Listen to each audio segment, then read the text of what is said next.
जय श्री कृष्ण दोस्तों, राधे राधे। ऋतु भक्ति चैनल में आप सबका स्वागत है। आज मैं आपको इल्ली दुनिया की कहानी सुनाऊंगी, जो कि कार्तिक की बहुत ही महत्वपूर्ण कहानी है। एक इल्ली थी, एक दुनिया था। इल्ली बोली, आ दुनिया दोनों कार्तिक नहाए। दुनिया बोला, तू तो गिरी दुआरे में पड़ी रहती है, तो तेरे में ताकत है। तू ही नहा ले, मैं तो मोट में पड़ा रहता हूँ। मैं तो नहीं नहाऊंगा, मेरा तो हरा हरा सिट्टा खाऊंगा, ठंडा ठंडा पानी पीऊंगा।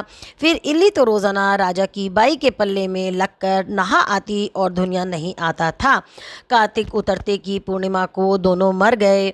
इल्ली कार्तिक नहाई थी, इसीलिए उसने राजा के घर में जन्म लिया।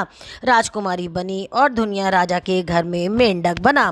फिर राजकुमारी का ब्याह रचाया और जब विदा का समय आया तब राजकुमारी का बैल रुक गया। तो राजा रानी ने पूछा कि बैल क्यों रुका, तेरे को क्या चाहिए, मांग ले।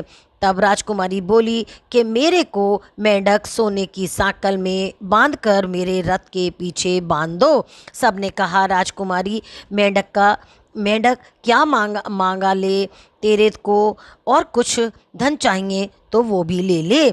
लेकिन उसने कहा कि मेरे को तो मेंढक ही चाहिए। फिर उसने रथ के पीछे मेंढक बांध दिया। जैसे ही राजकुमारी महलों में पहुंची तो मेंढक की सीढ़ी के नीचे बांध दिया। जब भी राजकुमारी सीढ़ियों से उतरती चढ़ती तो मेंढक कहता, ए चटको मटको श्याम सुंदरी, थोड़ा पानी पिला। राजकुमारी कहती, मैं कहती थी कि तू कार्तिक नहा। एक दिन राजकुमारी की देवरानी जेठानी ने सुन लिया और सोचा कि राजा कोई रानी लाया है या जादूगरनी।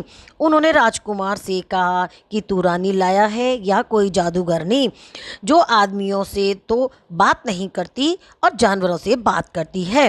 राजा ने कहा कि जब आँखों से नहीं देखूं तब तक नहीं मानूंगा तुम्हारी। एक दिन राजा छुप कर बैठ गया। राजकुमारी महलों से उतरी तो फिर मेंढक ने वही कहा और रानी ने भी वही जवाब दिया। तब राजा तलवार लेकर खड़ा हो गया और कहा कि तू मेंढक से क्या बातें करती है, सच्ची बता, नहीं तो तलवार से तेरा सिर काट दूंगा। तब रानी ने कहा कि मैं पहले जन्म में इल्ला थी और ये दुनिया, इसको मैंने कहा था कि हम दोनों कार्तिक नहाएंगे। ये तो नहाया नहीं और मैं नहा ली, इसीलिए मैं तो राजा के घर में राजकुमारी बनी और ये मेंढक बना, इसीलिए हम दोनों पिछली बातें करते हैं। राजा ने कहा कि कार्तिक में गंगा नहाने का इतना फल होता है तो हम दोनों भी नहाएंगे और खूब दान पुण्य करेंगे, जिससे हमें आगे इससे ज़्यादा फल मिलेगा। दोनों कार्तिक नहाने लगे। राजा के घर खूब संपत्ति हो गई।